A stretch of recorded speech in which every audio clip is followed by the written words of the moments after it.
ત્યારે બ્રાહ્મણ સ્ત્રીને સદાનંદ કહે છે, હે પ્રભુ, હું નિર્ધન છું, મારા પરિવારનું પાલન કરવા માટે ભિક્ષા વૃત્તિ કરું છું, મારો દારિદ્ર્ય દૂર થાય એવો ઉપાય જાણતા હોય તો કૃપા કરીને મને જણાવો. ત્યારે ભગવાન એવા દિવ્ય વિષ્ણુ ભગવાનની તમે પૂજા કરો, વ્રત કરો, એ કરવાથી તમારી મનોકામના પૂર્ણ થશે એમ કહી બ્રાહ્મણ પાસેથી વ્રતની વિધિ જાણી હરખા તોડ સર નામનો બ્રાહ્મણ પોતાના ઘરે ગયો. રાત્રે ઊંઘ્યો, નિદ્રા લાગી રહી. સવારમાં વહેલો જાગ્યો અને સંકલ્પ કરે છે કે ભગવાન, આજે હું ભિક્ષા માંગવા જાઉં છું, મને દક્ષિણામાં જે પણ ધનધાન્ય મળશે એનાથી આપનું પવિત્ર ઉત્તમ વ્રત કરી.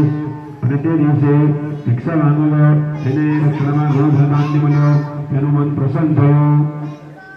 પાકેલા ગ્રહ નીકળી સકૃતદાર સર્વ સામગ્રી પોતાના ઘરે લઈ આવ્યો. પોતાના બાધાઓને બોલાવી યથાવિધિથી ભગવાન સત્તાનું વ્રતને પૂજન કર્યું. એ ભક્તોના પ્રભાવથી એ નિહંતમાંથી મુક્ત થયો, સુવર્ણ સંપત્તિનો માલિક થયો. આવનારી દરેક પૂર્ણિમાએ શિવ સગરંદે ભગવાનની વ્રત પૂજા કરતો. એના પ્રભાવથી કીર્તિ ધનદાન લક્ષ્મી યુક્ત થઈ આ લોકમાં સુખ ભોગવી અંતે વૈકુંઠપદને પ્રાપ્ત થયો. ये बड़ो स्त्री को कलावंती भगवान सत्पणी व्रत पूरा करसे ते सर्व पापोमांथी मुक्त થઈ અંતે વૈકુંઠ પદને પ્રાપ્ત થશે. સુખજી કહે છે, હે વૈષ્ણવ, હવે આપણે સુવર્ણ